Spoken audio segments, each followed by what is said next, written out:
الحمد لله رب العالمين والصلاة والسلام على سيد الأنبياء والمرسلين محمد وعلى آله وأصحابه أجمعين. أما بعد فأعوذ بالله من الشيطان الرجيم. بسم الله الرحمن الرحيم.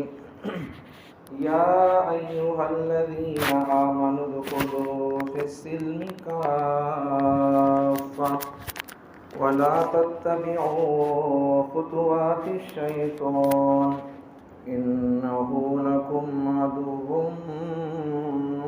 مبين. وقال تعالى في مقام آخر ولا تهنوا ولا تحزنوا وأنتم الأعلون إن كنتم مؤمنين. صدق الله العظيم. اللهم صل على سيدنا نبينا ومولانا محمد وعلى آل سيدنا نبينا ومولانا محمد وبارك وسلم. واجب الاحترام قابل صد احترام معزز مکرم محترم باوفا بہادر نڈر بے باک بے خوف توحید و سنت کے پروانوں اصحاب رسول کے دیوانوں، الحمدللہ ہم لوگوں کو جمعے کے موقع پر ہمارے بڑوں کی تاریخ سننے کا موقع مل رہا ہے، اور ہم جس ملک میں زندگی گزار رہے ہیں اس ملک کی تاریخ اور اس ملک کو انگریز سے آزاد کرانے میں کس کا کردار رہا ہے، اور آزادی کی تحریکیں، آزادی کی سوچ اور فکریں کب سے شروع ہوئی، انگریز کب ہندوستان میں آیا، تو آزادی کی فکر کسے پہلے لاحق ہوئی، انگریزوں کے خلاف سب سے پہلے کس نے جنگ و جہاد کا، جدال کا، آزادی کا کس نے جھنڈا بلند کیا، یہ ہماری تاریخ اور یہ ہمارا عنوان، اور ہم کو اللہ تعالیٰ ان تمام باتوں کو سننے کا موقع دے رہا ہے۔ گزشتہ جمعہ میں آپ کے سامنے عرض کیا کہ مساجد کے اندر، مدارس کے اندر آزادی کے عنوان پر بیان ہو، آزادی کی تاریخ ہو، مسلمانوں کی تاریخ بیان کی جائے، اس سے ہماری قوم کو اور ہماری قوم کی نسل کے سامنے صحیح تاریخ نکل کر آئے گی، ورنہ پھر ہمارے بچے یہ سمجھیں گے جیسا کہ آج کل کے اسکولوں میں یہی سمجھایا اور پڑھایا جاتا ہے کہ ہندوستان کو ہم نے آزاد کیا ہے، ہندوستان کے اندر تمہارا کوئی حصہ نہیں ہے، اور تم ہندوستان کے اندر کرایہ دار ہو، تم ہندوستان کے غدار ہو، بلکہ ہمارے بزرگوں کی تاریخ کو، ہمارے جرأت مند دلیر بہادر لیڈروں کی تاریخ کو، مجاہدوں کی تاریخ کو، وہ مجاہد جس سے انگریز کانپتا تھا، انگریز جس کے نام سے انگریز کے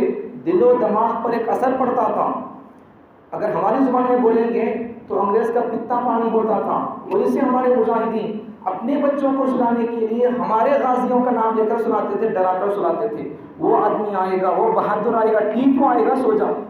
یہ ٹیپو کون ہے؟ انگریز کا نوکر کیا، جس کو دیکھ کر اور جس کے نام سے انگریز کے پتے پانی ہوتے تھے، وضو ٹوٹ جاتا تھا انگریز کا، وہ مجاہد مسلمان تھا۔ تو ان ہمارے مسلمان مجاہدوں، غازیوں، بہادروں، دلیر اور ہمارے لیڈروں اور ہمارے بزرگوں اور بڑوں کی تاریخ کو آج نہ اسکولوں کے اندر صحیح پڑھایا جاتا ہے، نہ کسی اور کالج کے اندر پڑھایا جاتا ہے، کسی جگہ بھی، بلکہ کسی کو معلوم ہی نہیں۔ ہندوستانیوں میں سے اکثر ہندوستانیوں کو ہندوستان کی تاریخ معلوم نہیں ہے، بلکہ مسلمانوں کو اپنے مسلمان بڑوں کی تاریخ معلوم نہیں ہے۔ غیروں کو چھوڑ کر ہونا بات میں سو ہندوستان میں پہلے آزادی کا نعرہ بلند کرنے والے مسلمان، پہلے انگریز کے ساتھ مقابلے کے لیے سامنے آنے والے مسلمان، ہر قسم کی جدوجہد، ہر قسم کا نعرہ اور انگریز کو یہاں سے بھگانے کا نعرہ بلند کرنے والا، انگریز کے خلاف جہاد کا فتویٰ دینے والا ایک عالم دین تھا، مسلمان تھا۔ 100-150 سال کے شروع کے 100-150 سال ہماری محنت ہے، 100-150 سال کے بعد میں یہ لوگ آئے، دوسرے جن کے نام اسکولوں کے اندر لگائے اور لکھے جاتے ہیں، جن کی تصویریں اسکولوں کی دیواروں کے اندر لٹکائی جاتی ہیں، ان کی ہسٹری لکھی جاتی ہے، یہ لوگ کب آئے؟ وہ لوگ 1900 سے پہلے یا پھر 1900 شروع ہونے کے بعد ہے۔ اب مسلمانوں کی تاریخ کب سے ہے؟ مسلمانوں کا آزادی کے اندر کردار کب سے ہے؟ کب سے شروع ہوا؟ انگریزوں کے ساتھ ٹکر مسلمانوں کی کب سے شروع ہوئی؟ انگریز ہندوستان میں آیا کب؟ 1601 کے اندر آیا، 1608 کے اندر اپنی ایک کمپنی بنایا، تو اس کے بعد سے ہمارے مسلمانوں کی اور مسلمانوں میں سے بھی علماء کی تاریخ اور علماء کا پاور شروع ہوا۔ آزادی کی فکر سب سے پہلے مسلمانوں کو پیدا ہوئی، اور مسلمانوں میں سے بھی سب سے پہلے علماء کرام کو، اساتذہ کرام کو، حضرتوں کو پیدا ہوئی۔ بعد میں چل کر ان کی تحریکیں، تنظیمیں شروع ہونے کے بعد ان کے بیانات کو سن کر، ان کے فتووں کو سن کر، پڑھ کر پوری مسلمان قوم کے اندر جوش، جذبہ جہاد کا پیدا ہوا۔ انگریز کے ساتھ ہم نہیں ملنا، انگریز کو اس ملک سے بھگانا، ان کے ساتھ، ان کے مد مقابل بن کر اس کے ٹکرانا ہے، یہ جذبہ پیدا ہوا مسلمانوں میں اور ہندوؤں میں۔ پہلے جذبہ پیدا ہوا علماء کرام کے اندر، ان کے فتوے اور بیانات کو سن کر عوام کے اندر جذبہ پیدا ہوا۔ تو بات کیا معلوم ہو گئی کہ ہندوستان کے اندر سب سے بڑا حصہ، سب سے بڑی تاریخ مسلمانوں کی 600، سب سے بڑا کردار مسلمانوں کا 600۔ لیکن اسکولوں میں جا کر دیکھو، کالجوں میں جا کر دیکھو، یونیورسٹی میں جا کر دیکھو، ہمارے مسلمانوں کا ایک کا بھی نام نہیں لیتا، اگر ہے بولے تو مشکل سے حضرت مولانا امام الہند حضرت مولانا ابوالکلام آزاد رحمۃ اللہ علیہ کا ان ایک کا نام رہتا ہے، تو اس کے علاوہ کسی کا نام نہیں رہتا۔ مشکل سے 2-4 لوگوں کا نام ہے تو ہے، اس کے علاوہ دوسرے ہندوؤں کے نام نہیں۔ بلکہ تاریخ کب شروع ہوتی ہے؟ تاریخ کب شروع ہوتی ہے؟ 1900 کے بعد تاریخ شروع نہیں ہوگی۔ 1900 کے بعد ہندوستان کو آزاد کرنے کے بارے میں نہیں سوچیں۔ 150-200 سال تک، تقریباً 100 سال، 150 سال یا 200 سال تک، 1900 سے پہلے تک بھی تنہا مسلمان اور مسلمانوں کے ساتھ ان کے قائد، رہبر، رہنما، علماء، ان کے لیڈر، علماء کرام ان کے ساتھ تھے، ان کی رہبری کرتے تھے مسلمانوں کی۔ تب تک کوئی ہندو نہیں تھا، کوئی ہندو نہیں تھا۔ سب سے پہلی جنگ ہندوستان کی انگریز کے خلاف میں، سب سے پہلی جنگ جو لڑی گئی بنگال، کلکتہ کے اندر، پلاسی کے میدان کے اندر، بتاؤ کہ اس جنگ، جہاد اور لڑائی کے اندر انگریز کے ساتھ جو ہوئی تھی سب سے پہلی لڑائی، اس کا کمانڈر، لیڈر کون تھا اور اس کے اندر کون سا ہندو تھا؟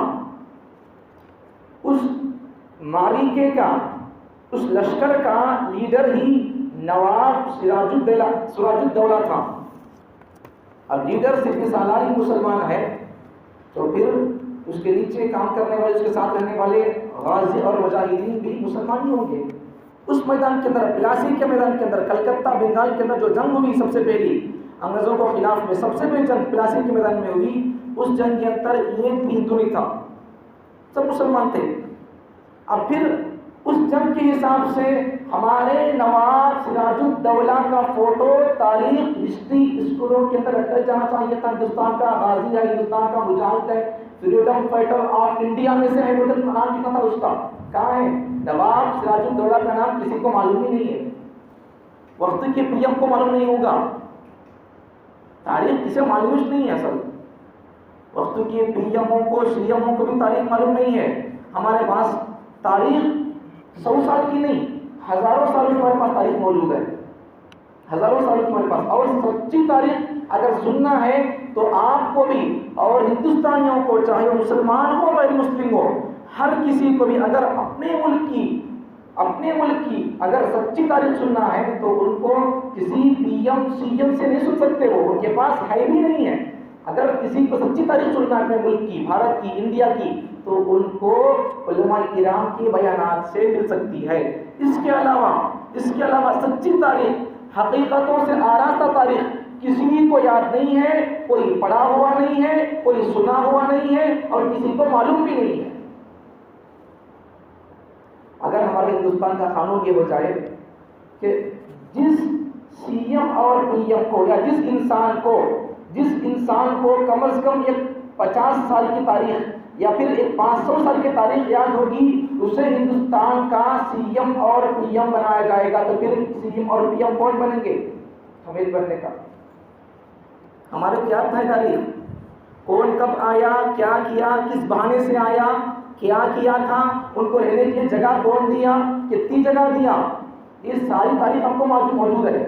پہلا ان سے معرکہ کب پیش آیا، اور پہلے معرکے کے سپہ سالار اور اس جنگ کے معرکے کے امیر کے سپہ سالار کو، ریٹھان کو کتنی ایکڑ زمین دے کر خریدا گیا، اس کے بعد پھر کون میدان کے اندر آیا، کس صوبے کے اندر میدان میں آیا، پھر اس کے ساتھ اس کے ریٹھان کو، سپہ سالار کو کتنے ایکڑ زمین پر خریدا گیا، اور اس کو کس طرح غدار بنایا گیا، اور اس کو کس طرح شہید کیا گیا، اس کے بعد پھر کون سی جنگ آئی، اور یہ لوگ جو جنگ کے اندر میدان میں اتر کر آئے انگریز کے خلاف، انہوں جس کا فتویٰ پڑھ کر سن کر میدان میں اتر کر آئے انگریز کے خلاف میں، یہ ساری تاریخ آپ کو معلوم ہے۔ گاندھی جی کب میدان میں آئے معلوم ہے، انہوں کہاں سے پڑھ کو آئے معلوم ہے، اور انہوں آنے کے بعد کیا کیے معلوم ہے، سب معلوم ہے ہم کو۔ ہندوستان کے کسی ایک سی ایم کو بتاؤ کہ انگریز ہندوستان میں کب آیا، معلوم نہیں، کسی نے معلوم نہیں ہے۔ معلوم ہوتے، اگر تاریخ معلوم ہوتی ہندوستان کی، آج تو بات بڑی عجیب ہے، مسلمانوں کا معاملہ بڑا عجیب ہے۔ اللہ تعالیٰ مسلمانوں سدھر جاؤ، اب بہت وقت کم رہ گیا ہے مسلمانوں کے سدھرنے کے لیے۔ اگر مسلمان ہندوستان کے ہو یا پوری دنیا کے مسلمان ہو، میرا ملک ہندوستان ہے، آپ کا ملک ہندوستان ہے، تو یہاں اگر ہم کو امن کے ساتھ رہنا ہے، شانتی کے ساتھ رہنا ہے، ایمان پر اعمال پر رہنا ہے، اسلامی اعمال کو زندہ کرنا ہے، تو اس کے لیے میرے اور آپ کے لیے آخری موقع اور آخری چانس ہے۔ اگر اب بھی نہیں سدھر گئے، پورے اسلام پر نہیں آئے، اسلامی تعلیمات کو اب بھی نہیں اپنائے، تو اس کے بعد اور کوئی دوسرا چانس نہیں ہے۔ اگر اب جاگ گئے تو کوئی بات نہیں ہے، اگر اب بھی نہیں جاگے، شریعت پر اب بھی نہیں آئے، قرآن سے اپنا دامن اب بھی نہیں تھامے، رسول اللہ سے اپنا دامن اب بھی نہیں تھامے، اسلامی تعلیمات کو اب بھی فالو نہیں کرے، تو ہندوستان کے مسلمانوں کے لیے بہت بڑا خطرہ سامنے آنے والا ہے۔ لیکن اب بھی کوئی بات نہیں ہے، اللہ تعالیٰ اب بھی کسی بزرگ کے، اللہ والوں کی دعاؤں سے اللہ ہم کو بچاتا جا رہا ہے۔ دشمن کو اللہ اب بھی ذلیل کر رہا ہے۔ دشمن، مسلمانوں تمہارا دشمن کبھی کامیاب نہیں ہوگا۔ باطل، جھوٹ، فراڈ، فریب، دھوکہ باز دنیا کے اندر نہ آج تک کبھی کامیاب ہوا، نہ آج کے بعد کبھی کامیاب ہوگا، قیامت تک جھوٹ کبھی کامیاب نہیں ہوگا، قیامت تک کوئی ظالم اور کوئی ظلم کرنے والا کبھی کامیاب نہیں ہوگا۔ تمہاری حکومت ہوگی، تمہاری بادشاہت ہوگی، سچ کامیاب ہوگا، حق کامیاب ہوگا، اہل حق کامیاب ہوں گے، قرآن والے کامیاب ہوں گے، سنت والے کامیاب ہوں گے، داڑھی والے کامیاب ہوں گے، قرآن والے کامیاب ہوں گے، شریعت کا دامن تھامے رکھنے والے کامیاب ہو سکتے ہیں، ایک اللہ کو ماننے والے کامیاب ہوں گے، ایک اللہ کو چھوڑ کر سورج کی پوجا کرنے والے کبھی کامیاب نہیں ہوں گے۔ ان کے کامیابی کی ضمانت قرآن کے اندر نہیں ہے، ان کے کامیابی کی ضمانت خود ان کی کتابوں کے اندر نہیں ہے، ان کے کامیابی کی ضمانت کسی اور ان کی کتاب کے اندر، رامائن کے اندر ان کی کامیابی کی بات اور شہادت نہیں ہے، مہابھارت کے اندر ان کی کامیابی کی شہادت اور گواہی موجود نہیں ہے، گیتا کے اندر گیتا کو ماننے والے اور پڑھنے والوں کی کامیابی کی گواہی اور شہادت اور سند موجود نہیں ہے۔ مسلمانوں تمہارے لیے کامیابی کی ضمانت، سند، سرٹیفکیٹ، شہادت قرآن دیتا ہے، اللہ گواہی دیتا ہے، وَلَا تَهِنُوا وَلَا تَحْزَنُوا وَأَنْتُمُ الْأَعْلَوْنَ إِن كُنتُم مُؤْمِنِينَ۔ مسلمانوں، مومنوں، مجھے ماننے والے بندو، اللہ رب العزت مسلمانوں کو اللہ تعالیٰ تسلی دے رہا ہے، مسلمانوں کو اللہ تعالیٰ پیغام دے رہا ہے، میسیج دے رہا ہے، ہمت کی، جرأت کی اللہ تعالیٰ سبق اور تعلیم دے رہا ہے۔ مسلمانوں تمہیں کبھی بھی وَلَا تَهِنُوا ولا تحزنوا تم ٹھنڈے ہو نہ کو، تم سست ہو نہ کو، وانتم الاعلون ان کنتم مؤمنین، تمہاری یہاں پر راجدھانی ہوگی، تمہاری یہاں زمین پر خلافت ہوگی، تمہاری زمین کے اندر بادشاہت ہوگی، تمہاری زمین پر سنی جائے گی۔ ہاں اللہ نے ایک شرط لگا دی ہے، تم ہی اس ملک کے کارندے ہوگے، تم ہی اس ملک کے راجا ہوگے، تم ہی اس ملک کے امیر اور رہبر اور رہنما لیڈر ہوگے، لیکن اللہ نے ایک شرط لگا دی ہے۔ اس شرط کے اندر اللہ تعالیٰ نے لمبی چوڑی تفصیل کو اللہ تعالیٰ داخل کر دیا ہے۔ وہ شرط کیا؟ وَلَا تَهِنُوا وَلَا تَحْزَنُوا، مسلمانوں مومنوں غم کھاؤ نہ کو، سست اور ٹھنڈے پڑو نہ کو۔ اللہ نے کیا کہا؟ وَأَنْتُمُ الْأَعْلَوْنَ إِن كُنتُم مُؤْمِنِينَ، اگر مومنوں مسلمانوں اگر تم کیا کرو؟ ان کنتم مؤمنین، تم ہی سربلند ہوں گے، وانتم الاعلون، تم ہی سربلند ہوں گے، ان کنتم مؤمنین، اگر تم سچے پکے ابو بکر کی طرح مسلمان ہو گے تو تم ہی اس ملک کے بادشاہ ہوں گے، اس ملک کی باغ ڈور تمہارے ہاتھ میں آئے گی۔ شرط کیا ہے؟ کہ تم سچے پکے مسلمان بن جاؤ، سچے پکے عاشق رسول بن جاؤ، جیسے مسلمان ابو بکر تھے، عمر تھے، ویسے تم مسلمان بن جاؤ۔ کل کا سورج تمہارے ہاتھ میں ہندوستان کی چابی لے کر آئے گا، پارلیمنٹ کی، اسمبلی کی، نہیں تو پھر ظلم سہتے رہو، ظلم پر ظلم سہتے رہو، اپنے گلوں کو دشمنوں کے ہاتھوں سے کاٹے جانے کا انتظار کرتے رہو۔ دشمن تمہارے گھروں کے اندر گھس کر تمہارے گلے کاٹے گا، تم کو بول کر کاٹے گا، تیرا گلا کاٹ رہا ہوں، گھر میں گھس کر بولے گا، باہر گاڑی میں چاقو تلوار نیزہ ریوالور ہے، لاؤں گا، ایک منٹ کھڑ، جا کر لائے گا، لانے تک مسلمان دروازہ بھی بند نہیں کر سکے گا، اتنا بزدل ہو جائے گا۔ اسلام نہیں، اسلام کو فالو نہیں کرتے تو پھر تم سے کون ڈرے گا؟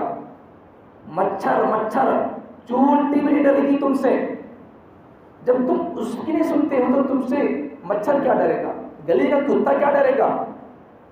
اسلام پر آ جاؤ، توحید پر آ جاؤ۔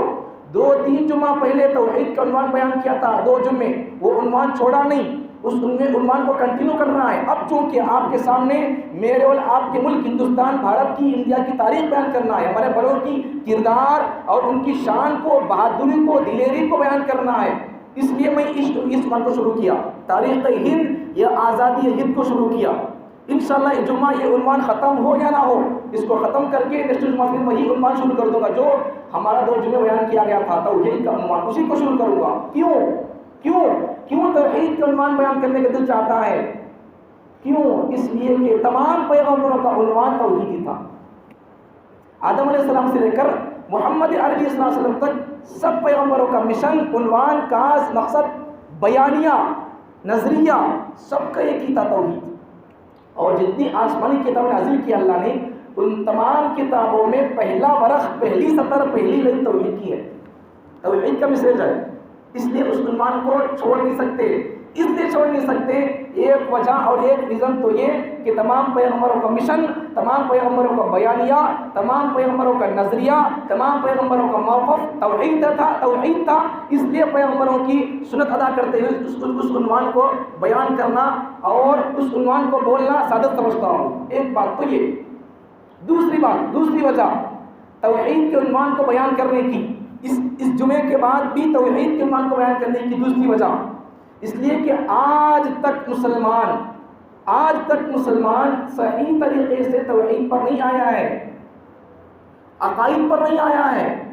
اعمال چھوڑو، اعمال کی بات تو بعد میں کی، ابھی توحید، عقیدے برابر نہیں مسلمانوں کے، عقیدے مسلمانوں کے برابر نہیں۔ ابھی محرم کا مہینہ کیا آ جاتا ہے، سفر کا مہینہ کیا آ جاتا ہے، اللہ اکبر کبیرہ، شرک، توہم پرستی، خیالات، وہم و گمانات، خاص کر مسلمانوں کے اتنے بگڑ جاتے ہیں، اتنا عقیدہ برباد ہوتا ہے جس کی کوئی پوچھو نہ کو۔ مسلمانوں کے اب تک عقیدے برابر نہیں ہے۔ اب آپ عقیدے کب سیکھیں گے، ایمان کب سیکھیں گے؟ ایمان کو سیکھنے کے لیے آپ کو مدرسے میں جانے کی ضرورت نہیں ہے، آپ کو ایمان سیکھنے کے لیے کسی اور اسکول میں جانے کی ضرورت نہیں ہے۔ آپ اپنا جمعے کا وقت، جمعے کا حق برابر ادا کر دو، آپ کو موحد بنا دیں گے، آپ کو پیغام توحید کا سمجھا دیں گے، توحید کا پیالہ آپ کو پلا دیں گے۔ صحیح وقت جمعے کا اگر اس کی قدر کر لیے مسلمان تو ان کے لیے دیگر جلسوں کی ضرورت نہیں ہے۔ اگر صحیح برابر طریقے سے جمعے کا مکمل وقت کتنا ہونا اتنا، عنوان کتنا ہے اتنا وقت، پھر دوبارہ دوسرے جمعے کے لیے عنوان ہمارا اٹھا کر رکھ کر بچا کر باقی رکھ کے پھر دوبارہ جمعہ بولنے کا موقع نہ ہو، مکمل عنوان کا ادا کرنے کا وقت ہو۔ کتنے صفحے لے کر پڑھ کر آئے اتنی صفحے لکھ کر پڑھ کر سمجھا کر قوم کو بتانے کا وقت، اور قوم بھی برابر جب بیان شروع ہوتا ہے یا پھر جب اذان ہوتی ہے پہلی اذان، تو اس کے بعد سے ہماری مسلمان قوم مسجد میں آ جاتی، جمعے کا برابر ادا کر دی تو پھر کافی ہے، ایک وقت کافی۔ کتنے بیانات ہوتے، جتنے بیانات اور جتنے جلسے مسلمان سنتے اتنے جلسے اتنے بیانات دنیا کی کوئی قوم نہیں سنتی، کوئی قوم نہیں سنتی۔ اتنے جلسے اتنے بیانات آپ یوٹیوب کھول کر دیکھو، کس کے بیانات اور کس کے ویڈیوز زیادہ ہوں گے؟ ہمارے استادوں کے، ہمارے حضرتوں کے، علماء کرام کے۔ کیوں؟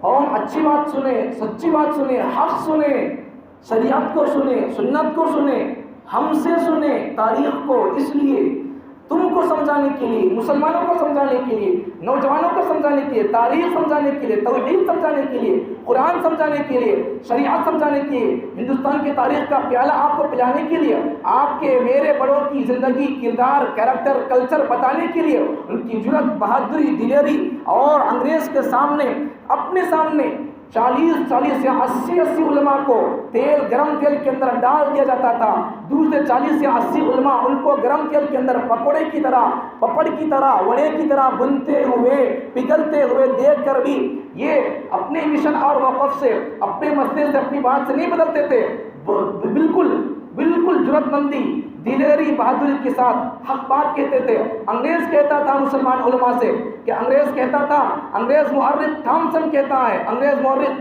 ہندوستان کا نہیں، پڑوسی ملک کا نہیں، ہندوستان کا نہیں، مسلمان نہیں، پڑوسی ملک کا نہیں۔ کون؟ انگریزی مورخ، انگریز کا آدمی، رائٹر، قلمکار، تاریخ لکھتا ہے، سچی تاریخ لکھ کر کہتا ہے، انگریزی مورخ، اس کا نام تھامسن ہے، وہ کہتا ہے میں اپنی آنکھوں سے دیکھا ہوں، میں اپنی آنکھوں سے دیکھ کر کہتا ہوں، خدا کی قسم کھا کر کہتا ہے، مجھے پیدا کرنے والے خدا کی قسم کھا کر کہتا ہے، انگریزی مورخ تھامسن کہتا ہے کہ جب میں دہلی کے اندر اپنے خیمے کے پیچھے گیا، اپنے خیمے کی طرف گیا، تو دلی کے اندر میں اپنے خیمے کے پاس گیا تو وہاں ہوا کیا؟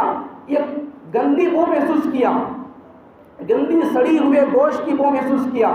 اس کے بعد جا کر دیکھا تو کئی علماء کو سوروں کی چمڑیوں کے اندر، سوروں کے چمڑے کے اندر ڈال کر سیا گیا اور ان کو شوٹ کیا جا رہا، جلایا جا رہا ان کو۔ اور وہی انگریزی مورخ تھامسن کہتا ہے کہ میری آنکھوں کے سامنے 40 یا 80 علماء کرام کو گرم تیل کے پاس لایا گیا، اٹھا کر ان کو اس کے اندر ڈالا گیا، پھر اس کے بعد پھر ایک 40 یا 80 علماء کو لایا گیا۔ یہ 40 اور 80 علماء بعد کے پہلے کے علماء کے ساتھ کیا ہوا سب منظر دیکھ لیے۔ اب انگریز کہتا ہے کہ بس تم اتنا کہہ دو 1850 پر 7 کی جنگ میں ہم شریک نہیں تھے، بس ہم تم چھوڑ دیں گے، آپ کی جان بخشی ہو جائے گی۔ تو انگریزی مورخ تھامسن کہتا ہے کہ جس طرح پہلے کے 40 یا 80 علماء کرام کو تیل کے اندر ڈالا گیا، تو بعد کے علماء ان کے تیل میں ڈالے جانے کے منظر کو دیکھ کر بھی یہ قدم پیچھے نہیں ہٹے، بالکل سادہ سیدھا کہتے تھے نہیں کہیں گے ہم 1850 پر 7 کی جنگ میں شریک تھے۔ یہ جرأت، بہادری، دلیری میرے اور آپ کے بڑوں کی، مسلمانوں کی، میرے اور آپ کے بڑے حضرتوں کی، علماء کرام کی یہ قربانی، یہ جرأت میرے اور آپ کے اندر پیدا ہونا ہے۔ کب پیدا ہوگی؟ انگریز کو فالو کرتے رہو، پیدا ہوگی۔ داڑھیوں کو مڈاتے رہو، پیدا ہوگی۔ شریعت کے خلاف لباس پہنتے رہو، پیدا ہوگی۔ شریعت کا جنازہ اٹھاتے رہو، پیدا ہوگی۔ گلی کا کتا بھی تم سے نہیں ڈرے گا. تمہارے بیوی بچے بات کی بات ہے، وہ آپ کی نسل، آپ کی ذات، آپ کی قوم برادری ہے، وہ آپ کی بات کی بات ہو. گلی کا کتا جو انسان بھی نہیں وہ آپ سے نہیں ڈرے گا. کیا خاک تم ہندوستان کو سنبھالو گے؟ تمہارے بڑوں کی تاریخ اور بہادری ایسی ہے کہ وہ اپنے سامنے 40 یا 80 علماء کرام کو، انسانوں کو جلتا ہوا بھنتا ہوا دیکھ کر بھی صرف یہ کہتے تھے کہ ہم 1850 کی جنگ میں شریک نہیں تھے، تو پھر جان بخشی ہو جاتی تھی. پھر بھی انہوں نے کیا کیا؟ تمہارے اور میرے بڑوں نے کیا کیا؟ بہادری کا سامنا کیا. انگریز سے ڈرے نہیں، جان کی پرواہ کیے نہیں، میرے اور آپ کے مستقبل کی، فیوچر کی پرواہ کیے. اگر انہوں کہتے تھے ہوا میں نہیں تھے بھائی، تو ان کو کیا ہوتا تھا؟ چھوڑ دیتا تھا انگریز. لمبی چوڑی تاریخ ہے. کیا سمجھتے ہو تم اپنے بڑوں کو؟ ہندوستان کی تاریخ کو سمجھو. معمولی چیز نہیں ہے ہندوستان، تاریخ معمولی نہیں ہے.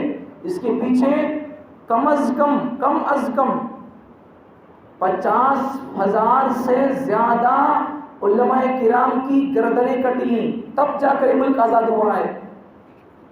نبی کے وارثوں کی گردنیں کٹی ہیں.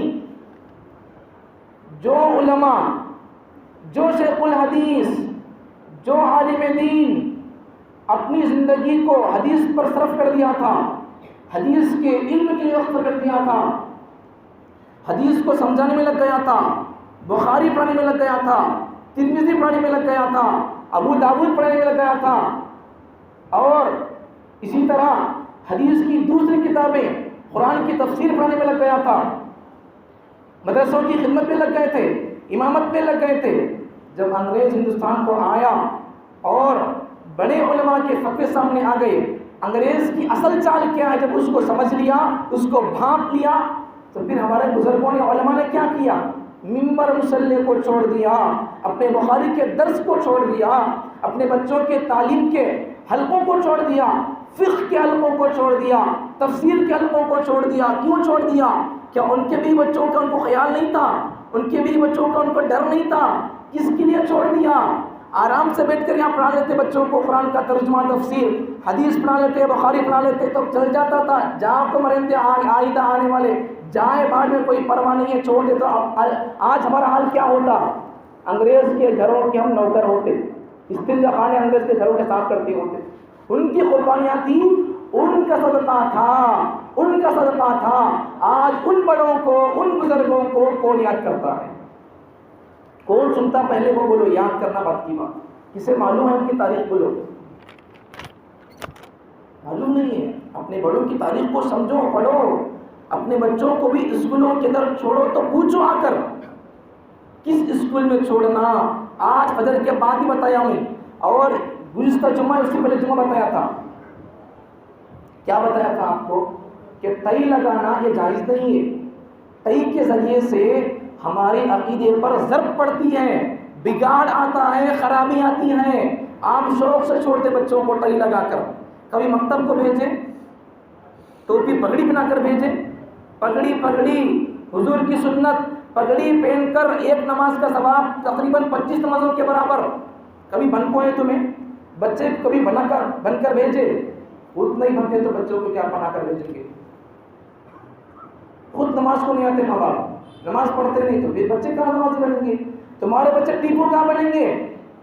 تمہارے بچے نواب سراج الدولہ علی بردی خان کا نواسہ 20 سال کی عمر میں بنگال کا بادشاہ بنتا ہے، بنگال کا حکمران بنتا ہے، اور انگریز کی کمپنی، ایسٹ انڈیا کمپنی کو قبضہ کر لیتا ہے اور انگریز کو چنے چبانے پر مجبور کر دیتا ہے، اور پلاسی کا میدان قائم کر کے 20 سال کا نوجوان انگریز کے خلاف سب سے پہلا معرکہ لڑتا ہے، سب سے پہلی جنگ لڑتا ہے.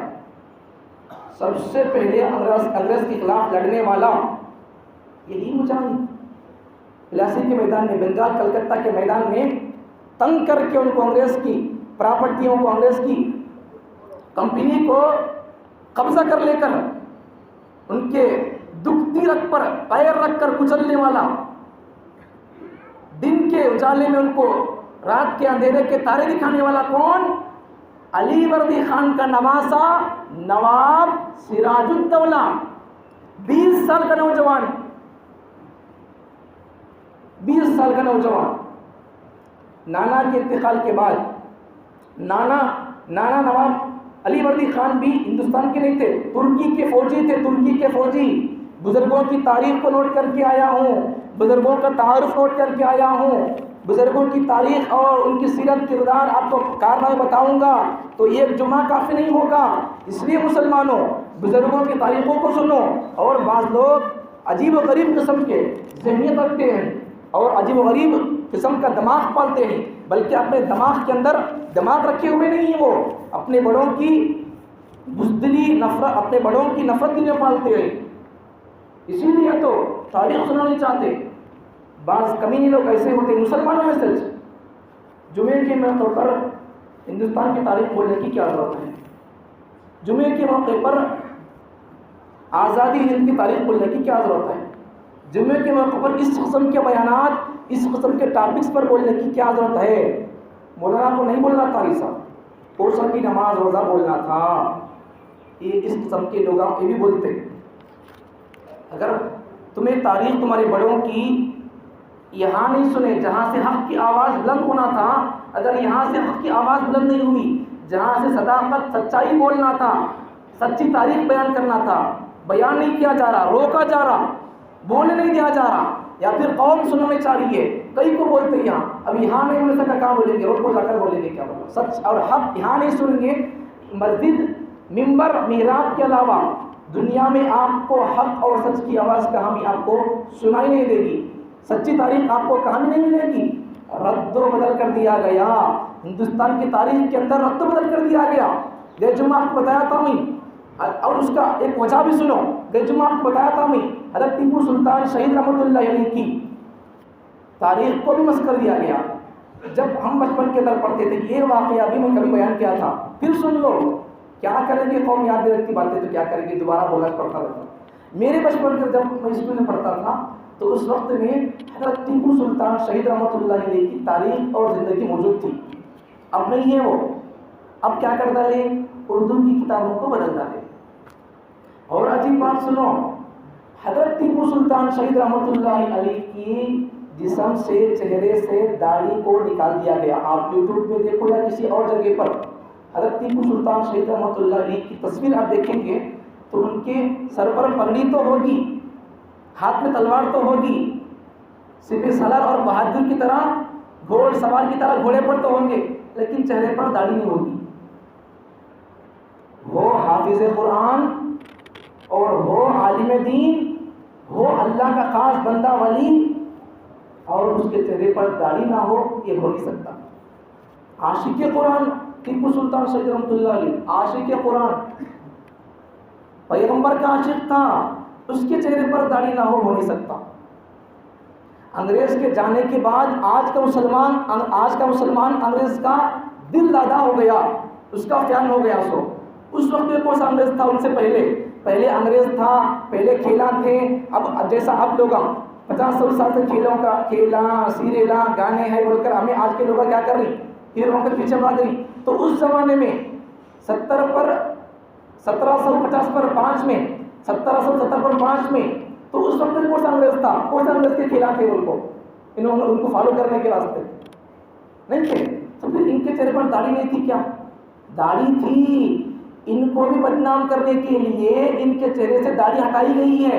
ان کے داڑھی کو ہٹائی کیوں گئی ہے؟ پتہ میں نے پڑھی کتاب کے اندر، پڑوسن پاکستان کے مورخوں نے، رائٹروں نے حضرت کی ٹیپو سلطان شہید رحمۃ اللہ علیہ کے چہرے سے داڑھی تھی تو تصویر جب بناتے تھے تو کتاب لکھنے کے وقت میں اسکولوں کا نصاب اور اسکولوں کے اندر پڑھائی جانے والی اردو کی کتابوں کے اندر رائٹروں نے، پاکستان کے رائٹروں نے حضرت ٹیپو سلطان شہید کی داڑھی کو ختم کر دیا۔ کئی کو ختم کرے معلوم؟ یہ بھی عالم دین تھے ٹیپو سلطان شہید، بتانے کے واسطے کہ ہندوستان کی آزادی اور انگریز کے ساتھ مقابلے میں یہ آدمی عالم نہیں تھا، عالم نئی سر کا بھی ان کے ساتھ لڑنے میں شریک تھا، بتانے کے لیے۔ جبکہ ٹیپو سلطان خود حافظ قرآن تھے، عالم دین تھے اور متبع شریعت تھے، عاشق رسول تھے۔ اب عاشق رسول ہو کر ان کے چہرے پر داڑھی کیسے نہ ہوگی؟ بتانے کے لیے قوم کو عوام کو علماء سے کاٹنے کے لیے یہ کام کیا. اور اس سے پاکستان کے رائٹروں نے کیا کیا کام؟ حضرت ٹیپو سلطان شہید کی داڑھی کو نکال دیا. اب ہمیں وہ دیکھنے کا فوٹو دیکھے تو ٹیپو سلطان شہید رحمۃ اللہ علیہ کا دیکھیں گے چہرے پر داڑھی نہیں ہے، داڑھی تھی. حضرت حسین احمد شیخ الاسلام، حضرت حسین احمد مدنی رحمۃ اللہ علیہ دارالعلوم دیوبند کے بہت بڑے علماء میں سے، آزادی ہند کے بزرگوں میں سے. حضرت ٹیپو سلطان گئے جمعہ بتایا واقعہ نہیں ہے. جب حضرت شیخ الاسلام حسین احمد مدنی رحمۃ اللہ علیہ بنگلور کے جلسے کو، کسی جگہ پر جلسے کو گئے، بیان کو گئے، تو بنگلور سے میسور تقریباً 100 یا 150 کلومیٹر پر پڑتا ہے. تو حضرت کو خواہش ہوئی کہ حضرت حسین احمد مدنی رحمۃ اللہ علیہ 1700 تقریباً حضرت حسین احمد مدنی رحمۃ اللہ علیہ ٹیپو سلطان کے بعد کے زمانے کے لوگ ہیں، ٹیپو سلطان کے بعد کے. حضرت مدنی اور گاندھی جی کی عمر میں تقریباً 12 سال کا یا 8-10 سال کا فرق ہوتا ہے 1700 کے بعد. تو حضرت حسین احمد مدنی ٹیپو کو نہیں دیکھے تھے، ٹیپو سلطان شہید رحمۃ اللہ علیہ کو. تو خواہش پیدا ہوئی کہ اتنے بڑے عظیم بہادر کو میں کیوں نہ دیکھوں، اس کی خبر کو میں جا کر زیارت کیوں نہ کر لوں، اس کے قبر پر جا کر میں کیوں درود نہ پہنچاؤں. خواہش پیدا ہوئی تو گئی حضرت ٹیپو سلطان شہید کے مزار پر. کون؟ حسین احمد مدنی رحمۃ اللہ علیہ، عالم دین. حضور صلی اللہ علیہ وسلم کے روزے کے بازو میں، حضور کی قبر روزہ اقدس کے بازو بیٹھ کر تقریباً 14 یا 18 سال تک حدیث کا سبق پڑھانے والے انہوں حسین احمد مدنی. تو انہوں حضرت کیا کرے، ٹیپو سلطان شہید رحمۃ اللہ علیہ کی خبر پر جاتے ہیں، درود پڑھتے، تھوڑی دیر مراقبہ کرتے ہیں. تو اللہ والوں کا تعلق اللہ سے بہت گہرا ہوتا ہے. اس لیے جب اللہ والوں کے پاس گئے تو بعض لوگ کیا کر جاتے، توبہ کر کے جاتے. کئی کو اگر ہم ان کے پاس جانے سے توبہ نہیں کریں گے تو ہماری پول کھل جائے گی، اللہ ان کے ہمارے بیچ کے اللہ پردے کھول دے گا، تو ہم کیا کر کے آئے معلوم ہوگا ان کو. تو اللہ تعالیٰ حضرت حسین احمد مدنی رحمۃ اللہ علیہ شیخ الاسلام ٹیپو سلطان شہید رحمۃ اللہ علیہ کے طور پر جا کر مراقبہ کرے، درود پڑھے، قرآن پڑھے، پڑھ کر بخشنے کے واسطے آنکھیں موج کر کچھ دیر مراقبہ کرے. تو تھوڑی دیر میں اللہ تعالیٰ نے قبر کے اندر کے پردوں کو ہٹا دیا، دنیا کے پردوں کو ہٹا دیا. تو ٹیپو سلطان شہید رحمۃ اللہ علیہ کا چہرہ نظر آیا. اللہ نے ان کو دکھا دیا. ہمارے بزرگاں عالمہ حضرتاں انہوں ولیاں تھے، سو خالی پلے سو عالمہ نہیں انہوں عالمہ بھی تھے، اپنے دور کے مفسران بھی تھے، محدثان بھی تھے، اور انہوں عالمہ بھی تھے، ولیاں بھی تھے. تو وہی ہوا، تھوڑی دیر مراقبہ کر اللہ نے ان کے بیچ کے پردے کاٹ دیا، ہٹا دیا. تو اللہ نے ان کا چہرہ، ٹیپو کا چہرہ حضرت کو دکھایا. تو حضرت نے دیکھ کر کہا کہ ٹیپو کے چہرے پر مجھے داڑھی نظر آئی. داڑھی تھی ٹیپو کے چہرے پر، لوگ اس کے چہرے کو بگاڑ دیے. تو اسکولوں کے اندر کالجوں کے اندر ہوتا کیا ہے، ہمارے بزرگوں کی تاریخ نہیں بتاتے.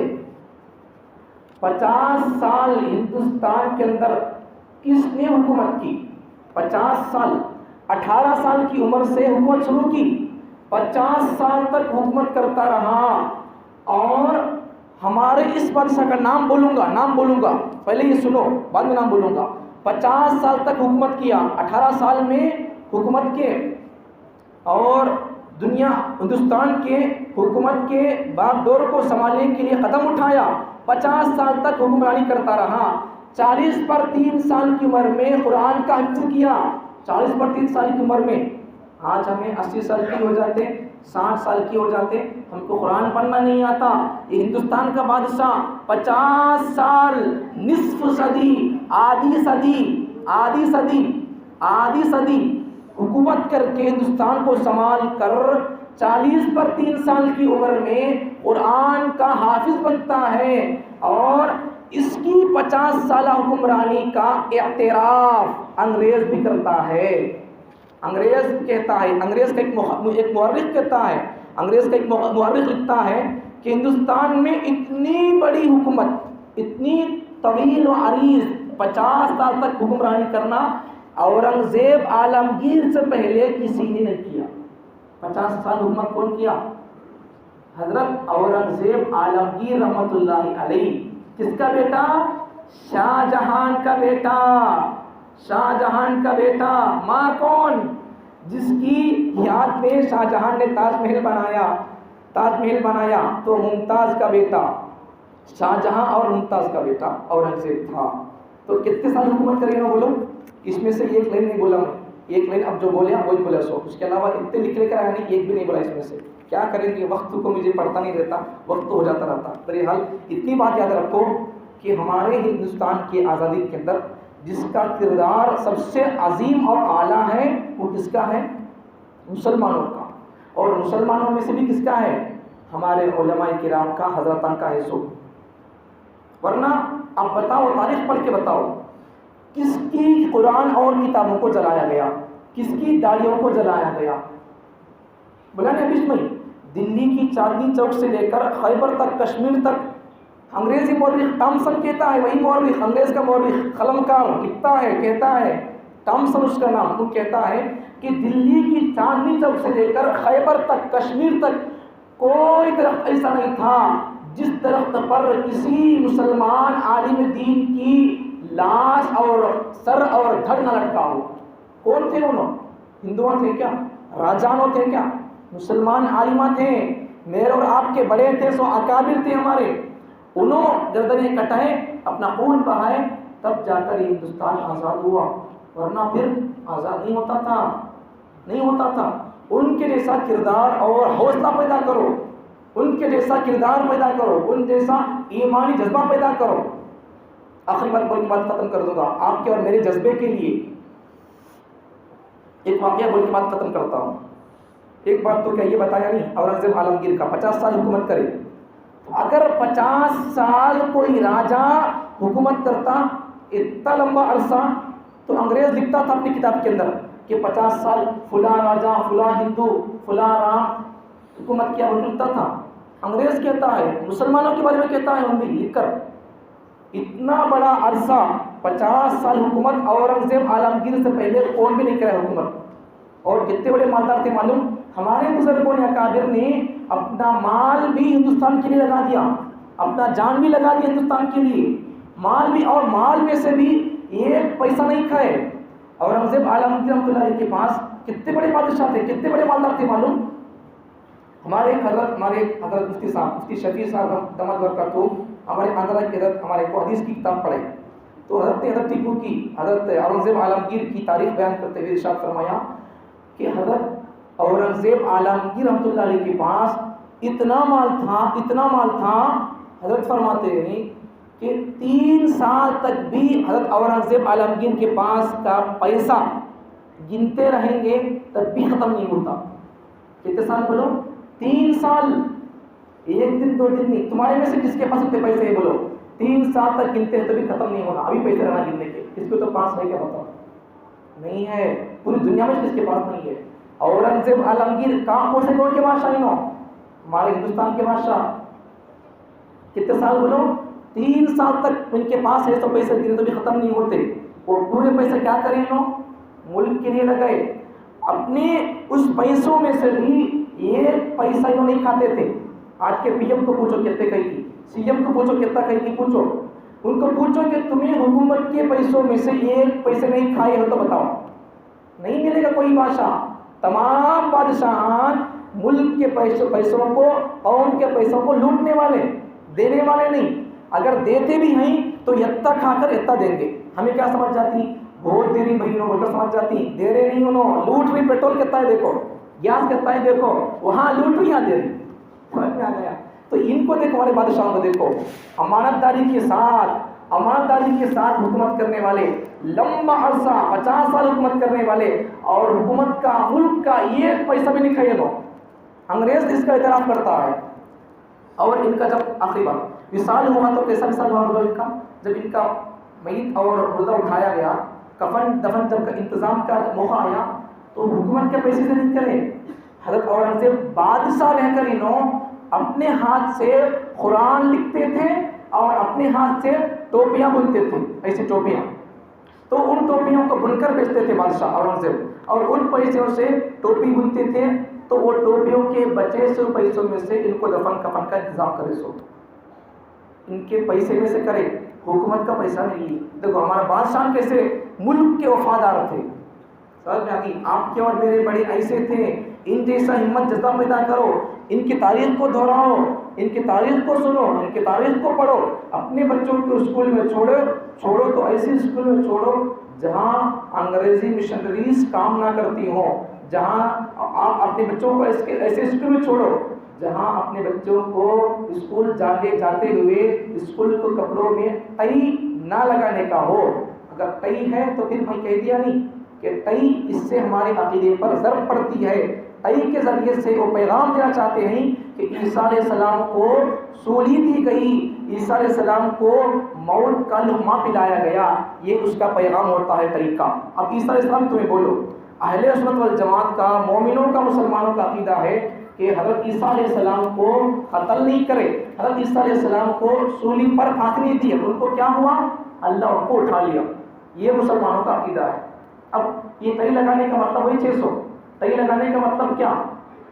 عیسیٰ علیہ السلام کو سولی پر لٹکا کر ان کو پھانسی دے رہے، اس کا پیغام یہ ہے۔ اس لیے اپنے بچوں کو چھوڑو، ایسے اسکول میں چھوڑو جہاں ٹئی لگانے کا نہ ہو۔ پہلے اپنے بچوں کو کہاں آپ کے بچوں کا ایمان محفوظ رہتا وہاں چھوڑو، خالی پڑھی بول کے چھوڑ ڈالتے، پھر بچے کیا ہو جائیں گے؟ اسکول جاتے وقت تو بچے مسلمان رہیں گے، اسکول سے واپس آتے وقت آپ کے بچے مسلمان نہیں رہیں گے۔ وہ پڑھنے، وہ تاریخ، وہ سبجیکٹس آج کے سلوک کے اندر پڑھائی جا رہی ہے۔ اللہ تعالیٰ مجھے اور آپ کو اپنے بڑوں کی تاریخ کو یاد کرنے کی، اپنے بڑوں کی تاریخ کو سمجھنے کی، سننے کی، ان جیسا ایمانی جذبہ، ان جیسا شریعت کا، دین کا، حضور کا عاشق بن کر رہنے کی توفیق عطا فرمائے۔ وآخر دعوانا الحمدللہ رب العالمین۔ جو حضرات سنت نہیں پڑھے وہ حضرات سنت